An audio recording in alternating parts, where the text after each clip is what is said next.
नमस्कार, मैं हूं निर्देशक राव और मेरे YouTube चैनल पर आप सभी का स्वागत है। तो कल की मूवी मैं देख करके आ चुका हूं और अब आप सभी को रिव्यू देने के लिए तैयार हूं। मूवी के बारे में मैं इतना कुछ बोल सकता हूं कि मतलब बोलता ही जाऊंगा, बहुत ज़्यादा मेरे पास कंटेंट है बोलने के लिए। बट क्योंकि वीडियो को शॉर्ट रखना है और कंटेंट ज़्यादा इधर से उधर ना हो, इसलिए मैं एक वीडियो में सब कुछ नहीं बोलूँगा। मैं 3 वीडियोज़ इसके ऊपर बनाने वाला हूँ और तीनों वीडियोज़ में अलग अलग टॉपिक से बात होगी। जो पहली वीडियो आज की है, इसमें मैं एक्चुअल मूवी का रिव्यू करूंगा और बातें करूंगा परफॉर्मेंसेस के बारे में, स्टोरी लाइन के बारे में, वीएफएक्स के बारे में, इन जनरल पूरी मूवी कैसी थी, उसकी क्या छाप आपके मन पे पड़ती है, ये डिस्कशन मैं इस वीडियो में करूंगा। अगली वीडियोस में से एक वीडियो में मैं डिस्कशन करने वाला हूँ कॉपिंग के बारे में, क्योंकि बहुत कुछ कॉपी हुआ है, बहुत लोगों को पता ही ये चीज़। कई लोग तो सिर्फ इसीलिए रिव्यूज़ देख रहे हैं कि क्या क्या कॉपी हुआ है, सब जानकारी प्राप्त करने के लिए। तो कॉपीज़ के ऊपर अलग से वीडियो बनेगी और थर्ड जो वीडियो बनेगी वो बनेगी टोटली वीएफएक्स के ऊपर, क्योंकि मैं वीएफएक्स आर्टिस्ट हूँ और वीएफएक्स के ब्रेकडाउन उसके अंदर मैं करूँगा कि कैसे कैसे चीज़ों को बनाया गया है, वो सब आपको बताऊँगा। तो जो लोग जिस पर्टिकुलर चीज़ में इंटरेस्टेड हो वो वाली वीडियो देख सकते हैं। आज की वीडियो के अंदर हम ओवरऑल बात करने वाले हैं। मेरा point of view as a film maker ज़्यादा रहेगा और वीएफएक्स के बारे में आज भी मैं थोड़ी बहुत बात करूंगा, क्योंकि मैं खुद फिल्म मेकर हूं। तो मैं उस दृष्टिकोण से आपको बताऊंगा कि मुझे फिल्म कैसी लगी और सबकी राय डिफर कर सकती है। तो मैं अपना पर्सनल ओपिनियन आपके साथ शेयर करने वाला हूं। तो सबसे पहले बात करते हैं स्टोरी के बारे में। किसी भी मूवी का सबसे इंपॉर्टेंट पार्ट है story. Story is the king. अगर आपकी स्टोरी अच्छी है तो आपकी मूवी अच्छी बनने का स्कोप बढ़ जाता है। अगर स्टोरी ही घटिया है तो उसके ऊपर जितना मर्जी अच्छा आप कम करने की कोशिश करें, लोगों को इंटरेस्ट नहीं आएगा। इस मूवी की स्टोरी ऑब्वियसली बहुत ग्रैंड है, क्योंकि आपको पता ही है भविष्य पुराण से रेफरेंसेस लेकर के कल के भगवान जो पैदा होंगे उनके स्टोरी लाइन के ऊपर ये बनाई गई है। ऑब्वियसली स्क्रिप्चर के अंदर लिमिटेड नॉलेज है, क्योंकि भविष्य में क्या होगा उसका एग्जैक्टली पूरा डिटेल्ड डिस्क्रिप्शन नहीं है। तो बहुत सारी क्रिएटिव फ्रीडम यहाँ पर राइटर ले सकते थे और उन्होंने ली भी हैं। तो जो इन्फॉर्मेशन अवेलेबल थी उसको लिया, जो बीच में उन्होंने ब्रिजेस को बनाया, गैप्स को फिल किया और एक कंप्लीट स्टोरी लाइन बनाई है। अभी मैं इसको स्पॉइलर फ्री रखने वाला हूँ। जब स्पॉइलर शुरू होंगे तो मैं आपको बता दूंगा। जिन लोगों ने मूवी नहीं देखी है उस पार्ट तक अभी देख सकते हैं, कोई प्रॉब्लम वाली बात नहीं है। कहानी के अंदर ऐसा कुछ नहीं बताने वाला जिससे कि आपकी मूवी खराब हो जाए।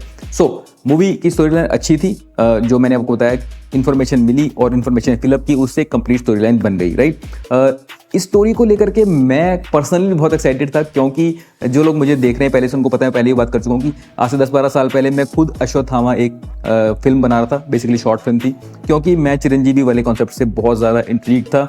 और जैसा सब लोगों को पता है कि 7 चिरंजीवी हैं, उनमें से एक अश्वत्थामा है। वो अश्वत्थामा इतना इंटरेस्टिंग कैरेक्टर क्यों है, उसका रीज़न ये है कि 7 चिरंजीवी में से जो बाकी 6 हैं वो वरदान से चिरंजीवी हैं। Ashwatthama is the only character जो श्राप की वजह से चिरंजीवी है। चिरंजीवी होता क्या है, जो कि पूरे एक अंत तक जीवित रहे, मतलब 4 युगों तक जो व्यक्ति जीवित रहेगा उसको चिरंजीवी कहते हैं। तो प्रलय आने तक अश्वत्थामा रहेंगे। हनुमान जी भी एक चिरंजीवी हैं, कृपाचार्य जी हैं, व्यास जी हैं, बलि हैं, विभीषण हैं और परशुराम जी हैं। तो ये 7 चिरंजीवी हैं। अब अश्वत्थामा क्योंकि श्रापित हैं, कोढ़ी थे, उनकी मणि छीन ली थी कृष्ण जी ने, ये सारा हमने महाभारत की स्टोरी के अंदर देखा हुआ है। वो इसका एक बड़ा मेन पार्ट है स्टोरी का। और जो मैं अपनी फिल्म बना था अश्वत्थामा, उसमें भी काइंड ऑफ इसी तरह की चीज़ें थी। और टू बी फ्रैंक वो मैं मूवी उस टाइम बना नहीं पाया, क्योंकि विजुअल इफेक्ट्स इस तरह से मैं नहीं क्रिएट कर पाया जैसे मैंने सोचा था। उस टाइम पे टेक्नोलॉजी की कमी थी, सिस्टम अच्छे नहीं थे। बट मुझे बहुत खुशी हुई देख करके कि वो चीज़ जो है सामने इस तरह से इतने बड़े स्क्रीन के ऊपर आई है, राइट। तो मेरी मूवी की स्टोरी को थोड़ा साइड में रखते हैं, इस मूवी के ऊपर वापस से बात करते हैं। अब स्टोरी आपकी बहुत अच्छी बन रही है, स्टोरी का पैलेट आपके सामने तैयार है। अच्छे लोग, बुरे लोग, अच्छाई और बुराई की लड़ाई, अच्छी स्टोरी लाइन है। बट इस अच्छी स्टोरी लाइन का आप क्या करोगे अगर आपकी डायरेक्शन अच्छी नहीं है, अगर आपका कंटेंट अच्छा है लेकिन उसको अच्छे से आप दिखा नहीं पाए तो भी गड़बड़ हो जाती है। तो यहाँ पर आते हैं नाग अश्विन जी, जो डायरेक्टर हैं इस फिल्म के। बहुत अच्छी डायरेक्शन की है, मुझे बहुत अच्छी लगी डायरेक्शन। जिस तरह स्टोरी टेलिंग है बहुत अच्छी है, कुछ पार्ट्स में बहुत ख़राब भी है जिसका मुझे लगता है कोई रीज़न होगा। जैसे कि ये बात सभी लोग बोल रहे हैं कि फर्स्ट पार्ट अच्छा नहीं है, सेकंड पार्ट बेटर है, फर्स्ट पार्ट स्लो है, सेकंड पार्ट बेटर है। तो इसका निष्कर्ष बेसिकली कॉमेडियन रवि गुप्ता ने बड़ी ही अच्छी एक लाइन में निकाला है, आधा जहर आधा अमृत। एग्जैक्टली ऐसा ही कुछ है। हाँ, मैं ये कहना चाहूँगा, जितना ज़्यादा लोग कह रहे हैं कि फर्स्ट पार्ट बहुत ही बोरिंग है, बहुत ही स्लो है, ऐसा मुझे नहीं लगा। मुझे फिल्म बहुत स्लो नहीं लगी। फर्स्ट हाफ में मुझे अच्छी लगी, सेकंड हाफ में बहुत ही फास्ट हो जाती है।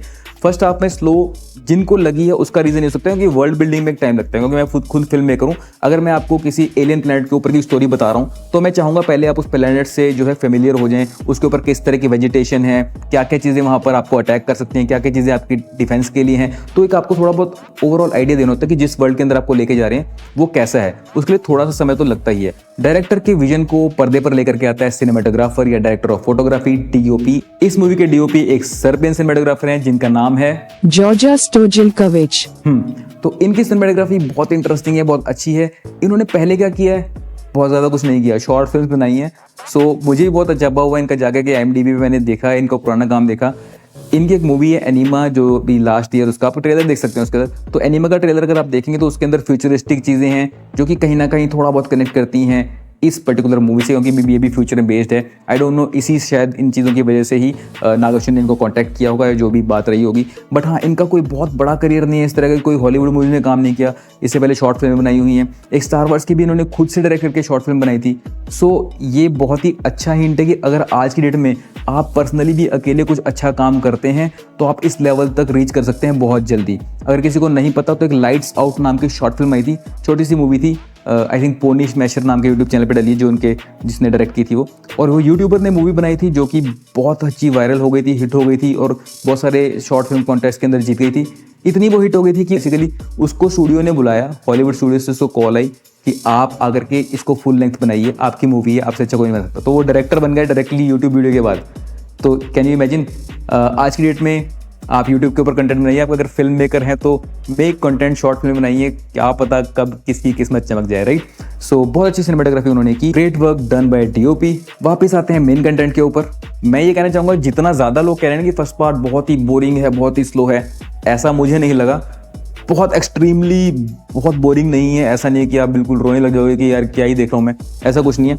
लेकिन बुरा पार्ट जो है वो है कि कॉमिक टाइमिंग वगैरह जो प्रभास की उसमें डाली गई है, मे बी तेलुगु डब से हिंदी, मैंने हिंदी में देखी है, उससे भी कई बार जो है भाषा का फ़र्क होने से भी कई चीज़ें वैसे प्रेजेंट नहीं हो पाती। स्टिल स्टार्टिंग के कुछ फाइट सीन जो हैं ओवरली चीज़ी थे, क्योंकि बेसिकली कल्चर है थोड़ा सा भारतीय फिल्म इंडस्ट्री में कि सलमान भाई आएंगे तो चेन घूमेगी, थोड़ा कुछ स्लो मोशन होगा। तो इस तरह से प्रभास जो है आ रहे हैं, थोड़ा उनको हुड पहन रहे, स्टाइलिस्टिकली उसको दिखाने की कोशिश की है कि stylish superstar type of person है, जो कि इस पर्टिकुलर स्टोरी में मुझे नहीं लगता ऐसे फिल इन करने की ज़रूरत थी, क्योंकि ये ग्रैंड कैरेक्टर प्ले कर रहे हैं, जिसको ये पोर्ट्रे कर रहे हैं वो एक सीरियस चीज़ है और उस सीरियसनेस को ये ख़त्म कर देता है। जो स्टार्टिंग के पार्ट में इस तरह की जो है चीप सी कॉमेडी हुई है और थोड़ा सा फाइट सीक्वेंसेस के अंदर भी थोड़ा चीजीनेस ज़्यादा रखी है, जो कि डायरेक्टर की पर्सनल चॉइस थी। उसका रीज़न मोस्टली ये भी होगा कि उनके फैंस बहुत है प्रभास के, तो फैंस को यही पसंद आता है, राइट। अगर आप बिल्कुल डाई हार्ड फैन है किसी के, जो कि हमारे यहाँ पे पब्लिक बहुत इमोशनल है, लोगों को लेकर के पैशनेट बहुत है हमारी पब्लिक,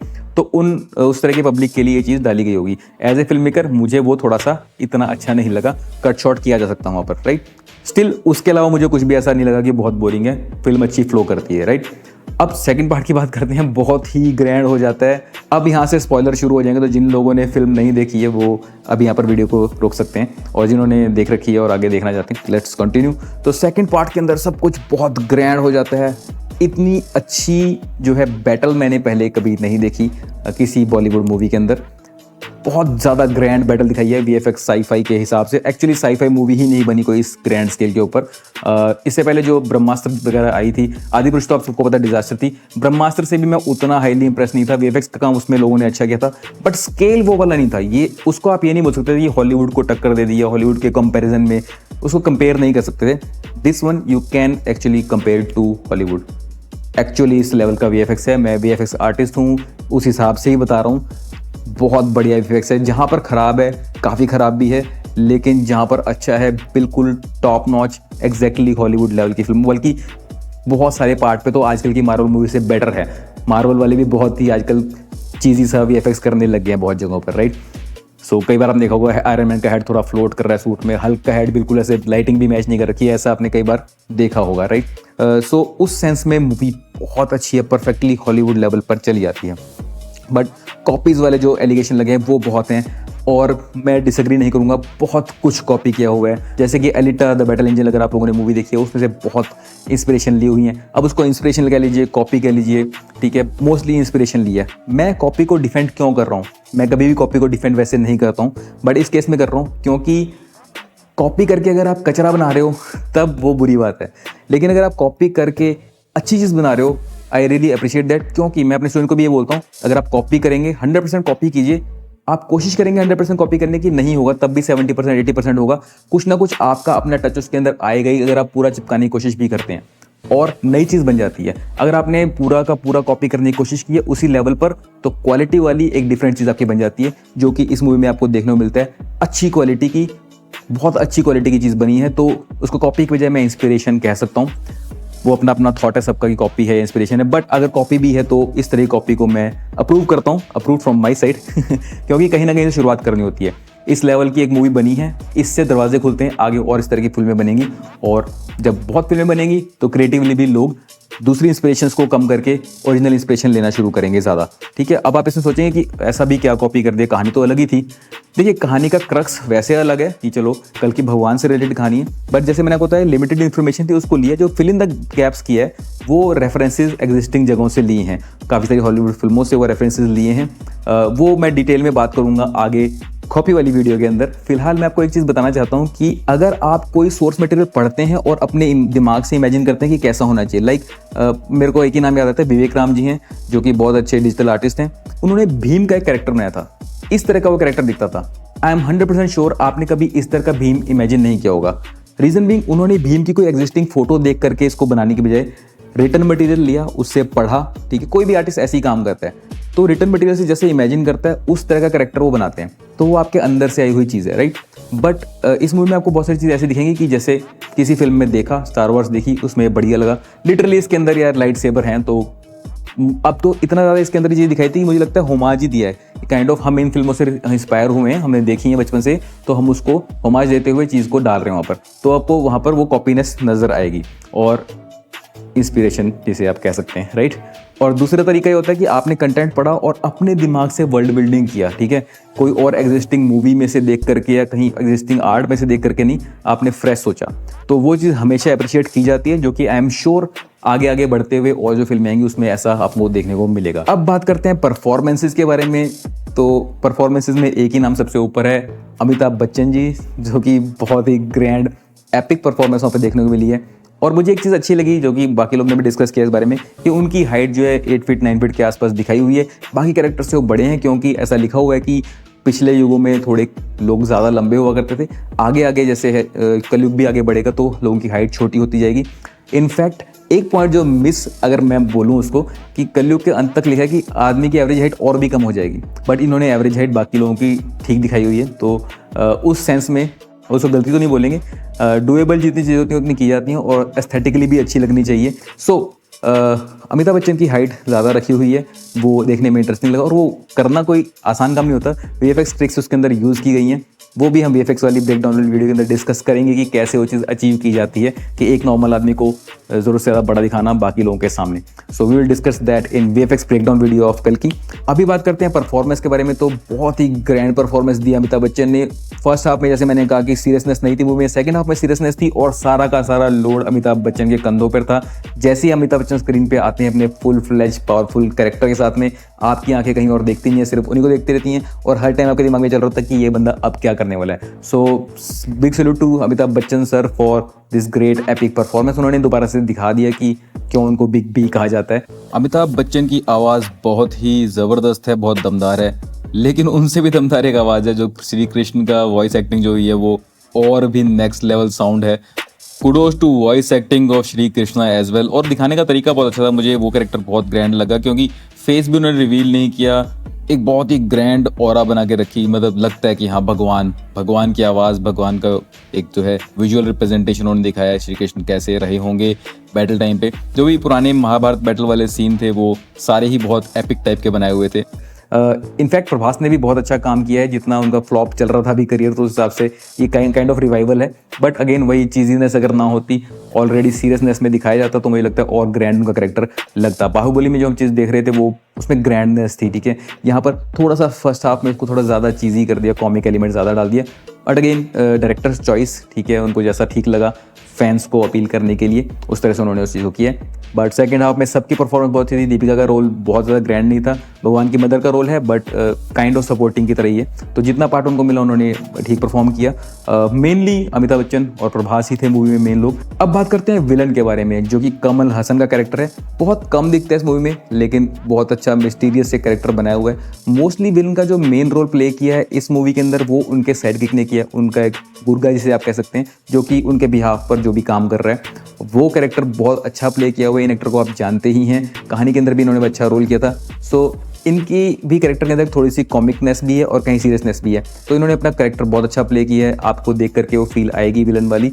लेकिन जो बाद में सेकंड पार्ट में आएंगे कमल हसन जी हिमसेल्फ, सो वो ग्रैंड होने वाला है। ऑब्वियसली उनकी आवाज़ में इतना दम है, पुराने मंझे हुए एक्टर हैं। सो नंदलेस इस पर्टिकुलर मूवी में तो सबको ओवरशैडो कर दिया अमिताभ बच्चन ने, सबकी परफॉर्मेंस अच्छी थी। नेक्स्ट मूवी में आई थिंक बड़े और रोल जो हैं उनको परफॉर्मेंस करने का मौका मिलेगा, कमल हसन जी को specially. Let's see, wait and watch किस तरह से उस चीज़ को और नेक्स्ट लेवल ये लेकर के जाते हैं। और अब आते हैं पोस्ट प्रोडक्शन के ऊपर, वीएफएक्स के ऊपर। और वीएफएक्स के ऊपर आपको पता ही मैंने कि अलग वीडियो बनाने वाला हूँ, इसमें पूरा ब्रेकडाउन होगा। इसमें मैं सिर्फ वीएफएक्स की क्वालिटी के बारे में बात करने वाला हूँ। और वीएफएक्स में 2 पार्ट होते हैं, जो आपका एक रियलिस्टिक आप शूट करते हो, उसमें भी आप बहुत सारा स्पेशल सेट वगैरह बनाते हो, तो सेट डिजाइनिंग बहुत अच्छी है इस मूवी में, अभी तक ऐसी नहीं देखी थी। इससे ऊपर लेवल की सेट डिजाइनिंग, मतलब with an eye of detail मैंने तुम्बाड़ में देखी है, राइट। आपको अजीब लगेगी वो छोटी सी फिल्म 6 करोड़ की, ये 600 करोड़ की फिल्म, तो ऐसे कंपेयर कैसे कर दिया। मैं ग्रैंडनेस और बजट की बात नहीं कर रहा, मैं बात कर रहा हूँ कि level of detail, I for detail, कि क्या चीज़ें छोटी छोटी इंट्रिकेट चीज़ें। तुम्बाड़ में अगर आप देखें कि मार्केट का पूरा सीन होता था, उसके अलग से वीडियो पड़ी हुई है कैसे उसको बनाया गया था, तो उसके अंदर एक छोटा जेवर भी जो है, कटोरी भी रखी है, वो बहुत डिटेल उस पीरियड के हिसाब से बनाई गई थी, ताकि वो प्रॉपरली सीन के अंदर मैच करे, जो कि करना ज़रूरी भी नहीं था, स्टिल उन्होंने इतनी मेहनत की। तो मोस्ट डिटेल्ड मुझे जो है सेट डिज़ाइनिंग तुम्बाड़ की लगी है। बट इस मूवी की सेट डिज़ाइनिंग ग्रेट है, बहुत अच्छी है। और जहाँ पे ख़राब है वहाँ पे इतनी गंदी है कि जैसे बिल्कुल स्टायरोफॉर्म्स की गन पकड़ी हुई लोगों ने, थर्मोकॉल टाइप की वाइट कलर की, बहुत ही बेकार लेस डिटेल्ड गन लग रही थी वो। और कुछ वो भाले थे, मतलब वो भाला ऐसे मारते थे तो ऊपर वो बिल्कुल स्टायरोफॉर्म का कागज़ की तरह हिलता था कई जगहों पर। तो वो चीज़ें मुझे थोड़ी सी लगा कि जब इतना बड़ा स्केल हो गया तो इसको भी थोड़ा सा मैनेज कर लेते, राइट। बट वो मिसिंग थी उसके अंदर, वो वाली गलतियाँ थी।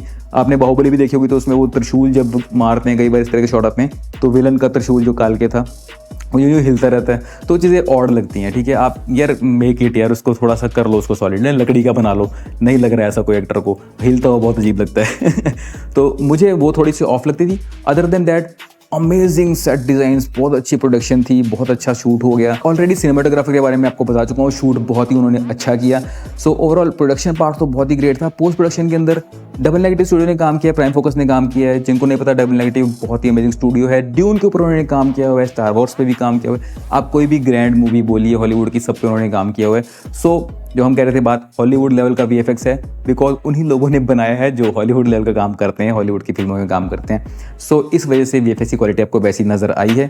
ड्यून एक अपने आप में बड़ी फिल्म थी, जैसा मैंने आपको बताया, उस पर भी इन्होंने काम किया हुआ है। ड्यून के भी ऑलमोस्ट 3 पार्ट बनेंगे, इस मूवी के भी आई थिंक 3 पार्ट की ही डिस्कशन हुई है अभी।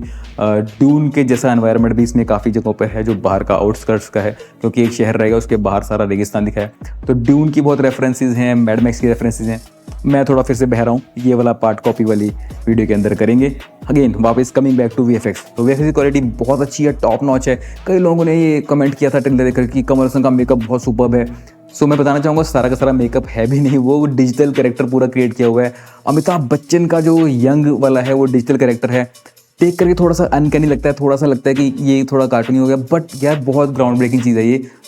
इसके लिए करना क्या पड़ता है आपको, यंग एज की पूरी इमेजेस लेते हैं, उससे मॉडल बनाते हैं पूरा आर्टिस्ट मिल करके, बहुत ज़्यादा टीडियस प्रोसेस है। सो उन्होंने इतना एफर्ट किया कि यंग अमिताभ बच्चन दिखाएंगे, वो काबिल तारीफ है। पूरा डिजिटल कैरेक्टर है, थोड़ी बहुत उसमें जैसे लिपसिंग वगैरह, आपको थोड़ा लिप्स, थोड़ा सा एनिमेशन उसकी अजीब दिखती है। Digital human 100% same to same बनाना और उतनी फिडेलिटी के साथ बोलते हुए दिखाना अभी भी उतना पॉसिबल नहीं है। बट जितना इन्होंने काम किया है बहुत ही अच्छा मुझे लगा, बहुत इंटरेस्टिंग काम किया हुआ है। सो अमिताभ बच्चन का यंग फेस, कमल हसन का जो फेस दिखाया है इन्होंने, पहले पिचका हुआ मुंह होता है, फिर बाद में वो खुल करके वो अपने नॉर्मल फेस, तो ये सारी जो डिटेलिंग है ये बहुत अच्छी है। उसके अलावा जो वीएफएक्स पूरे बैटल सीन्स के अंदर है, जो स्पेसशिप उड़ रहे हैं, जो पूरी बैटल हो रही है, एक रोबोट वाला पार्ट है जो बुज्जी के बारे में तो ऑब्वियसली बात करनी ही बनती ही है। सो लेट्स टॉक अबाउट बुज्जी तो बुज्जी एक एआई कैरेक्टर है और वो गाड़ी को ड्राइव कर रहा है पूरा, और गाड़ी को बाद में वो ट्रांसफॉर्म वगैरह भी कर रहा है। तो बुज्जी ड्रिवन गाड़ी जो है वो इस टाइम पे प्रभास के पास इस मूवी के अंदर है, और ये गाड़ी जो है बाद में ट्रांसफॉर्म भी हो रही है। ये भी कहीं से इंस्पायर्ड है थोड़ा बहुत, 100% नहीं। और इसकी वॉक गोरिल्ला जैसी है, तो बहुत इंटरेस्टिंग मुझे लगा वो चीज़ भी। और दूसरी चीज़ इसके अंदर इंटरेस्टिंग क्या है कि जो बुज्जी का कैरेक्टर है वो एक फीमेल वॉइस है, जो कि अपने आप में एक एक्टर की तरह ही वहाँ पर है, राइट। आर्टिफिशियल इंटेलिजेंस है बट एक परफॉर्मेंस बुज्जी की भी है। So Bujji is also an actor in the movie, जो कि अपनी परफॉर्मेंस से मूवी के अंदर काफ़ी इंटरेस्ट बना के रखते हैं आप लोगों का। और बुज्जी का वीएफएक्स बहुत अच्छा है, बुज्जी इन द सेंस, बुज्जी का तो नहीं, वो जो गाड़ी है उसका वीएफएक्स बहुत अच्छा है, तो उसकी ट्रांसफॉर्मेशन बहुत अच्छी है, फिजिक्स बहुत अच्छी है। और आप लोग को पता है कि रियल कार भी बनाई है, आई थिंक महिंद्रा कैमरे ने बनाई है इसके लिए, जिसको जगह जगह पर इन्होंने अभी प्रमोशंस के लिए भी इस्तेमाल किया है। तो रियल कार का उतना काम नहीं है, चलो क्लोजअप वगैरह के लिए रियल यूज़ होती है, बट जितना भी बैटल सीन्स के अंदर यूज़ किया गया है वो 3D कार है, जो कि बहुत ही अच्छी फोटो रियल बनाई हुई है, रेंडरिंग बहुत अच्छी हुई है और पूरी मूवी के अंदर आपको कुछ भी 3D का ऑफ नहीं लगता। शुरुआत कैसे हुई थी भारत में, अगर किसी ने नहीं देखी तो क्रीचर 3D एक मूवी आई थी, वो विक्रम भट्ट ने एक फेल्ड अटेम्प्ट किया था। इतनी गंदी एनिमेशन से हम इस क्वालिटी के एनिमेशन में पहुंच गए हैं। आई एम वेरी हैप्पी और यहाँ से आगे और ऊपर ही जाना है। So let's hope for even better movies in coming future. Again मेरे पास बोलने को बहुत कुछ है, बट मैं इस वीडियो को बहुत ज़्यादा लंबा नहीं करना चाहता हूँ। बाकी 2 पार्ट्स के अंदर और चीज़ें डिस्कस करेंगे। आशा करता हूँ कि आपको मेरा रिव्यू अच्छा लगा होगा और जो फिल्म मेकिंग एंथुसियास्ट है उनको कुछ सीखने को भी मिला होगा। अगर आपको ये वीडियो अच्छी लगी तो इसे लाइक जरूर कीजिए और कमेंट जरूर कीजिए। और अगर आपको जानना है कि अश्वत्थामा के कैरेक्टर को हाइट में बड़ा कैसे दिखाया है, बुज्जी का VFX कैसे हुआ है, वर्ल्ड बिल्डिंग कैसे हुई है, तो आगे आने वाली 2 वीडियोस जरूर देख लेना। अभी के लिए इतना ही, मिलते हैं नेक्स्ट वीडियोस में। तब तक के लिए आपकी ओर से नमस्कार।